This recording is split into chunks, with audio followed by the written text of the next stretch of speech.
Welcome to Mike Phillip Friday on Fire Your MD Now Radio. And I'm going to call this Friday Double Plus Good Friday, because not only do you get me on the radio or your computer or however you're listening, but this day is set aside to commemorate the day that Jesus Christ gave up his life. And I believe that he did it for somebody totally unworthy as me. And that's my belief. I guess I'm one of those bitter clingers with the guns and the religion. But whatever. Anybody don't like it, that's too bad. You know, doing this longevity thing, it's just amazing. I just over the last week alone, this girl, 19 years old, sliding from type 2 into type 1 diabetes.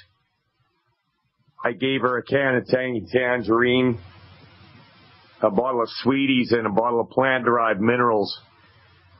And she just called me up, and she is freaking out. Her blood sugar is completely normalized. That's a big deal. Her mom's a nurse. So she's going to be going to her Easter dinner this weekend with her family and telling them all about that. Then we had a man show up at the Dr. Wallach event in Sherwood Park. All right, man. And his son is just in terrible shape. Has a feeding tube, stomach's the size of a walnut, about 75 pounds. And we got him taking some steps to restore his son's health. And he phoned me up very excited the day before yesterday and said that his son is responding. How and how much? We didn't really get into that. But it is very exciting. And I want to just say, I've never really had much to do with any Hutterite people. I've never really known any. But I really enjoy dealing with these people. They're really down to earth, and, we come from two completely different worlds in the same society here. But I find that I really like dealing with them. Call in line for the show is 844-374-5433, 844-374-5433. Now, if you want to get involved with my gang, my crew of people, teamglidden.ca, you can call us up, 1-800-705-6892. Once again, 1-800-705-6892. Now, Fox News is reporting late spring high pollen counts could cause perfect storm for asthma sufferers. You know what I say to that? Asthma, what's that? Asthma and allergies? No problem. The late arrival of spring coupled with high pollen counts throughout the U.S. may make this spring season especially difficult for asthma sufferers, according to one expert. He said it. No name, no nothing. Oh, wait a minute. Here's the name. There are two things about this year's season. It just came out that the pollen peaks will be a little bit delayed because of the severity of winter and late snowstorms. Some are saying it will be a perfect storm because of the pent-up storage of pollen. Here he is, Dr. Andrew S. Ting, Assistant Professor of Pediatrics, Pulmonary and Critical Care at the Mount Sinai Hospital in New York City, told FoxNews.com. The second thing is, if you go to pollen.com, pollen counts are really, really high. The combination of a late season explosion of tree pollen and already high pollen counts indicate a rough season for people suffering from asthma induced by tree pollen allergies. Those who do have tree pollen sensitivities, they're having right now more asthma, more use of rescue inhalers, and likely more use of steroids, Ting says. Well, here's the deal. Get off the gluten. Walk away. Leave it alone. It ain't your friend. You're having Easter dinner this weekend? I have a suggestion for you. Don't poison your family. Okay? You want to make a big dinner and everything? Don't poison your family. Gluten is a slow-acting poison. And in some cases, it's not even slow-acting. I was talking to a lady last night. We had a big a meeting during Dr. Glidden's webinar on bone and joint health at Fiona's coffee shop. And this lady had been giving her dad Tangy Tangerine. He was diagnosed with Alzheimer's. How they can diagnose that, I don't know, because they didn't cut his brain open and take a piece out. And, yeah. Anyhow, you know the score if you've been listening to the show. But she said that when she convinced her mother to get all the gluten out of the house, because he would get up in the middle of the night and eat a bunch of stuff, they could see it the next day if he managed to get some. But he's been more lucid for the last week because no gluten. So you can see it right away. So Dr. Andrew S. Tink, Assistant Professor of Pediatrics, Pulmonary and Critical Care, Mount Sinai Hospital in New York City, probably has studied this a long time. And an Alberta redneck like me hasn't. But I know how to get rid of it. Got rid of my own. My own body just needed a few things. And I love taking those EFAs. I tell you what, they make your brain fire. They make your lungs work correctly. It's just great. So, now there's the warning. Extra asthma and allergies this year. So you know what to do. You need to talk to everybody around you and find out who's got them. And you know what? They're not that hard to spot because they're probably gasping for breath, pulling it out an inhaler, or their eyes are all puffy and red and watering all over the place. So show them. Show them how to do it on their own. All you got to do is give them the information and point them in the right direction. Tell people about this show. Tell people about the webinars. Become an insider. Learn all about it. I don't know a fraction of what Dr. Glidden knows, but it's rare that I run into somebody that has something going on that I can't figure out exactly what I would do with longevity products to clear it up. And it's just amazing the amount of people, Dr. Glidden was saying in the webinar last night, there's about 48 million people in North America with rheumatoid arthritis, bone and joint pain, and a lot of them are it's starting at like age 16. And they call it all kinds of different things, but it's all the same, really. You're just not working. Not working right. Had a man from Sherwood Park come to our meeting last night, had a pile of stuff. I've been taking this, and this. Well, how do you feel? Worse. Well, then it's not working. You know, so I was able to sit down and help him go through a few things about longevity. That's another thing that I would like to talk about a little bit. A lot of times people would just phone longevity and order up some product, and they don't really have anybody to help them out. Okay, so you've got to get in touch with people in your area. Make a public meeting. You'll meet people that you never even knew were using the products and on the same page as you in your area. And then you can go from there and help each other out. Help each other get your health back. Help your community get their health back. Asthma and allergies, that's easy. That's real easy. You know, I was talking to a friend, and he had cracked a rib, and he wasn't sure what was going on. He had a lot of chest pain, so we wanted to go and get his chest looked at, his heart and whatnot, because all he knew is it hurt to breathe. And so he goes to his doctor.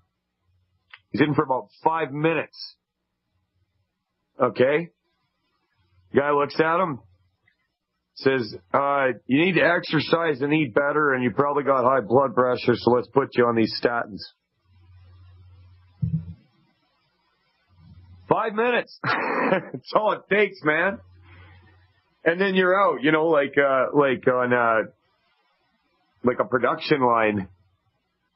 It's amazing. We had a doctor come to one of our clinics in the area, and the clinic had its own rule that you don't spend more than 5 minutes with a patient. And this guy, he was maybe a little idealistic and didn't know how things work yet and wanted to spend extra time talking to people. They hoofed him on down the road. I mean, if you can't figure something out in 5 minutes just by looking at somebody, you're not our kind of guy, right? Now, it takes time. You got to spend time with people.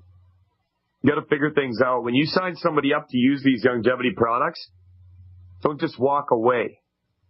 Keep in touch with them, because they will get their health back. Asthma and allergies, gone. Arthritis, gone. But they might need to work through it. And if you're looking to build a business out of this, you want people to stay on the product and get their health back. Otherwise, you're doing yourself no good. You can go and sign up 10,000 people,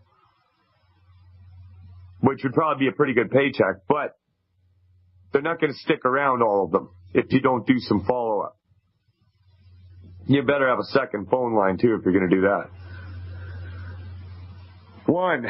1-844-374-5433. 844-374-5433. Let's take a call. We're going to go over to James in Virginia. I bet you I've talked to you before. I remember you. Oh, James, hang on to hear the music. We're going to come back to you right after this commercial break. Mike Phillip going in for Dr. Peter Glidden back after this. Welcome back to Priority Routine Now Studio. Mike Phillip filling in for Dr. Peter Glidden. The call-in line is 1-844-374-5433. And we're going to be talking about high levels of radiation in grocery store seafood here in Alberta detected, looming global food shortages, and all kinds of wonderful stuff. Now, before that break, I pulled up James in Virginia here, calling to talk about his eyes. James, are you there? Yes, I'm here. How you doing, man? Man, I'm doing bad. You doing bad? Your eyes are getting worse? Yeah. You said it looked like the room was smoky? It's definitely smoky. The whole house is smoked up now. Okay, so you had mentioned last time we talked that there was that guy you were dealing with, Mr. Tucker. Mr. Tucker. Yeah. All right. He have a buddy named, you call his name all the time. I don't know his name. Okay. I'm not going to guess. But okay, did Mr. Tucker there, did he get a chance to hear the last show? I think so. Okay, good. Were you able to get the... He ain't saying nothing. I talked to him yesterday, but he ain't saying no more. He ain't saying no more? No, he ain't saying much. Okay, well, you're going to have to get your hands on them, the selenium and the Vision FX somehow. I just got them last week. Oh, good. Well, keep doing it. I tell you, right now, I'm standing up here in the hallway with the light. It was lights on, and it's so good, it's so glary. I can't see nothing. Well, I don't know what you can come back from. Only God knows that. But you can only try, and right. You got to keep doing it. I mean, you're how old are you, James? I'm 74. Yeah, you're 74, so you got a lot of years of damage that you're trying to come back from. And sometimes it doesn't happen overnight. Sometimes it happens really fast for some people, but others got to fight on a little bit. Yeah, and I'm trying to fight. I mean, ain't much I can do. Just sitting around his house doing nothing. Well, you're going to have to figure that out, James. I can't do nothing. Yeah, you're going to have to figure it out, buddy. I'm up here in Alberta. All I can do is tell you what I would do. And you're going to need the extra selenium and vision effects along with your Healthy Start Pack. And if you don't see any improvements, keep in touch with the show and Mr. Tucker and call and keep in touch with us, all right? Okay. All right, you take care, James. Thanks for calling. We're going to let you go. So as I said before that call, there's been high levels of radiation in grocery store seafood on the shelves in Alberta. And you want to know how I found that out? Did I find that out because we have such stringent food safety laws and our government cares about us so much that as soon as they found that out, they raised the alarm and told everybody because that's what they're supposed to do, right? Wrong. That's not what happened at all. A high school student, Bronwyn Dela Cruz, did a science project where her and her dad got a counter. Okay, I'm going to read a little bit of this. Alberta high school student Bronwyn Dela Cruz loves sushi, but became concerned last summer after learning how little food inspection actually takes place on some of its key ingredients. The grade 10 student from Grand Prairie said she was shocked to discover that in the wake of the 2011 Fukushima nuclear incident in Japan, the Canadian Food Inspection Agency stopped testing imported foods for radiation in 2012. So she decided to carry out her own tests. Armed with a $600 Geiger counter bought by her dad, Dela Cruz studied a variety of seafoods, particularly seaweeds, as part of an award-winning science project that she's taking to a national fair next month. Some of the kelp that I found was higher than what the International Atomic Energy Agency sets as radioactive contamination, which is 1,450 counts over a 10-minute period.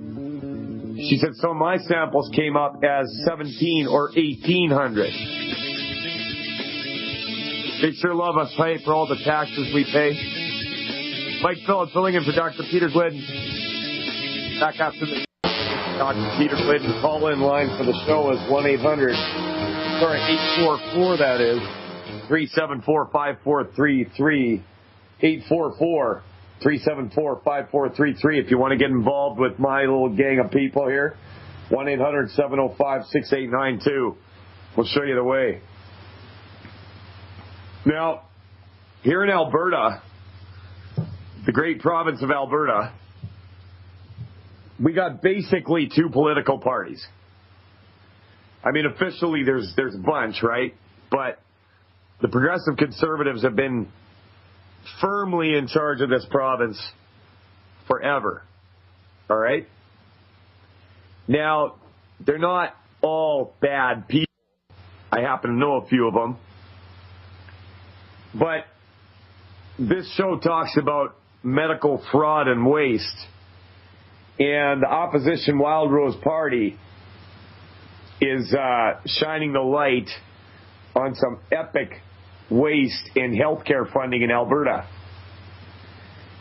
Wild Rose Party says new documents reveal Alberta Health Services ran roughshod over its own policy to hand out almost $1 billion in sole-sourced contracts.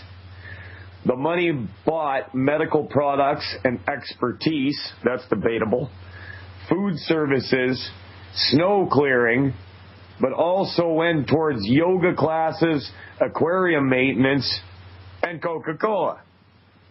Right?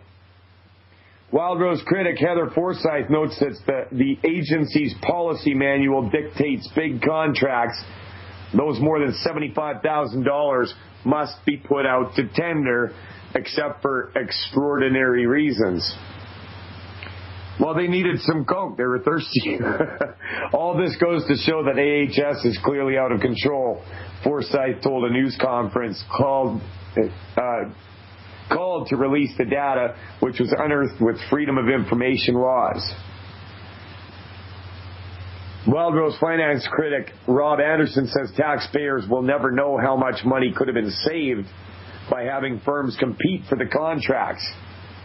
Who knows how much money? and redirected to the front lines for patients, says Anderson. Premier Dave Hancock labeled the Wildrose allegations misleading. Well, anytime you get government involved in mandating that you be healthy or mandating business, I mean, Benito Mussolini in his book said, fascism is the marriage of business and government. So you've got the government raking in cash in Alberta, raking it in. I mean, this province has got some like $19 billion with a B, dollars in surplus. $19 billion. I mean, there's about a little over 3 million of us. And they've got $19 billion. But, you know, that's a lot of that is oil revenue and whatnot. But anytime you get them pulling in that kind of money, it's never going to be enough. And you're not going to get what you're paying for. It's just that simple. It's been done over and over again. And now I see our neighbors to the south are trying this experiment too. And, well, I'll tell you what, it's not going to end well. $1.4 million spent every hour here in Alberta on medical waste and fraud and expensive, ineffective, often deadly treatments. Is that the best we can do? I mean, really, is that the best we can do? And then at the same time that that's going on, Health Canada wants to ban supplements because they're dangerous. There hasn't been a single death or injury from supplementation since Confederation. None. Sean Buckley went and looked into it. So, you know, clearly things are askew. And who are these people? I don't know. They're a bunch of cartoon villains as far as I can see. I mean, it seems too intentional to be an accident. It really does. So, you know, meanwhile, they're ignoring their own rules. But if you spit on the sidewalk, they're going to write you up and put it on your permanent record. Let's go into some more medical waste and fraud. Tamiflu. Remember Tamiflu? It was in the news a lot just in the last little while. Tamiflu's effectiveness questioned. Nations around the world have spent billions stockpiling antiviral drugs. Canada alone spent almost $200 million. These decisions were made without access to approximately half of the clinical data available to the manufacturers. In a report titled Tamiflu's Effectiveness Question, CBC's The National covers an independent analysis of reports on antiviral drugs which have not been released until now. The report states 2 antiviral drugs may have mediocre effects on relieving flu symptoms.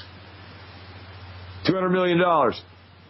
The Cochrane Collaboration is an internationally renowned human health care and policy research body. The group's been fighting for the right to access all data since 2009, when nations around the world began stockpiling the drug in anticipation of a bird flu pandemic. So, the bird flu pandemic was a joke. A joke. A couple people died. That's not funny. But, I mean, we have more people that died from the regular flu every single year. You know, just a little while ago, they were having this big hype up about a measles outbreak. And then nothing happened. A few people got the measles. So what? And the ones that got it were vaccinated, a lot of them. So, you know, $200 million on Tamiflu, big national campaigns to push vaccines that don't work. There's a lot of people freaking out about vaccines right now. I, for one, don't believe that a nutrified body will have a problem with them. I really don't. I mean, that's just me, right? But I believe that your body was made to deal with just about anything. Just about anything. I believe that you can overcome cancer. I believe that you can overcome arthritis. I believe that you can overcome addiction. Anything at all. As long as you want to and you're ready to take in the right information. That means you, Kent and Danny. So, at the same time, they're taking all this money, giving out untendered contracts, buying mediocre antiviral drugs. They squawk if you don't pay them. And it's amazing because the most amazing part about it is that we believe them. And we pay them. $19 billion. For what? For what? And not only that, just going to your doctor can cause you huge problems. RT's reporting medical misdiagnosis affects 12 million Americans a year. Around 1 in 20 adults who seeks medical care in a U.S. emergency room or community health clinic receives a misguided diagnosis, a new study found, estimating that 12 million Americans a year are affected by erroneous medical conclusions. And when it says affected, well, that could go all kinds of places, right? Of those misdiagnoses, about 6 million could prove harmful to patients with delicate or serious conditions, according to lead researcher and patient safety expert Dr. Hardeep Singh of the Veterans Affairs Center for Innovations in Equality, Effectiveness, and Safety. The study published Wednesday in the journal BMJ Quality and Safety is the first to offer vast population-level data on wrong outpatient assessments. Investigating misdiagnosis is difficult as researchers use different definitions for such mistakes, and it is not easy to track medical cases from an array of providers over time. Yeah, well, I imagine it wouldn't be, right? But that's not hard to see how that could happen. Like, if you think about what I was just talking about earlier with that good friend of mine, Gordy there. 5 minutes. In 5 minutes, he looked at the guy and decided he had high blood pressure. Just like that. Holy smokes, you need drugs. It's the first place he went. So there's a group of people in Canada fighting this, chief amongst them, lawyer Sean Buckley. And Canadians, I'd like you to go and check out this guy's website, nhppa.org, National Health Products Protection Association. And he's got all kinds of resources and petitions. Now, I'm not huge on petitions because I don't think they do any good, number one. But we got to do something, right? We got to do something because people are dying. And they're not looking out for us, clearly. Now, coupled with radiation in the food, as proved by a 10th grade Grand Prairie student, USAID top scientists, for the first time, food production will be limited on a global scale. The U.S. Agency for International Development is a government body in charge of taking taxpayer dollars and doling it out to foreign projects that will theoretically bring humanitarian aid to struggling regions. No matter what one might think about the nobility of such a mission, the agency has been much maligned for its decades-long mismanagement and outright theft of those funds. See, there you go. Same thing as the medical industry. These people, we feed the world. When they say peace, expect war. So, as well as being in a direct or indirect position to enable the use of food as a weapon, nevertheless, and perhaps because of such activities, USAID is well aware of the economic trends they need to address and or manage. So when their top science advisor speaks, it's essential to hear what he's saying. Disregarding any overarching agenda, let's see what's in store for the global food supply. According to Dr. Fred Davies, advisor for the Bureau of Food Security and a Texas A&M AgriLife Regents professor of horticultural sciences, Most people are already aware that major droughts in California and Brazil are taking a dramatic toll on the price of food. Based on this alone and the threat that these droughts could morph into mega droughts, food prices are expected to double in the next decade. Add a pig virus in the U.S. and it's looking to be a rocky road ahead. In fact, even being strictly vegan, usually a surefire way to keep a grocery bill as low as possible, will be challenging. From a recent article by Michael Snyder, we see the following. Avocados likely to go up 17 to 35 cents to as much as $1.60 each. Berries likely to rise 21 to 43 cents to as much as $3.46 per clamshell container. The medical system is getting worse. They're taking more money. There's going to be less food. Are we going to do something? Mike Phillip back after this. Welcome back to Inspire Your MD Now Radio. Mike Phillip filling in for Dr. Peter Glidden. Call in line for the show, 844-374-5433. Once again, that's 844-374-5433. Now, I'm a big fan of John Rappaport's work. I've been following this guy for some time now, and he put out an article on April 10th. And I'd like to read a little bit of this. Shocker. Comparing deaths from medical drugs, vitamins, and all United States wars. People want to believe medical science gives us at any given moment the best of all possible worlds. And of course, the best of all possible worlds must have its enemies.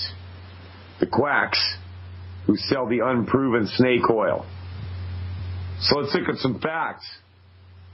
As documented for years, the medical cartel has been engaged in massive criminal fraud, presenting their drugs as safe and effective across the board, when in fact, those drugs have been killing and maiming huge numbers of people like clockwork. It's a killing machine. Cited in the review, Is U.S. Health Really the Best in the World? By Dr. Barbara Starfield, Journal of American Medical Association, July 26, 2000, in which Starfield reveals the American medical system kills 225,000 people a year, 106,000 as a direct result of pharmaceutical drugs. And that's probably a low number. That's probably low, real low.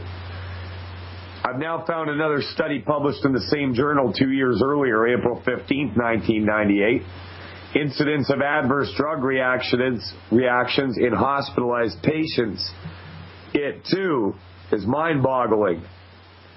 The authors, led by Jason Lazarou, culled 39 previous studies on patients in hospitals. These patients who received drugs in hospitals or were admitted to hospitals because they were suffering from the drugs doctors had given them met the following fate. Every year in the U.S., between 76,000 and 137,000 hospitalized patients die dead as a direct result of the drugs. Beyond that, every year, 2.2 million hospitalized patients experience serious adverse reactions to those drugs.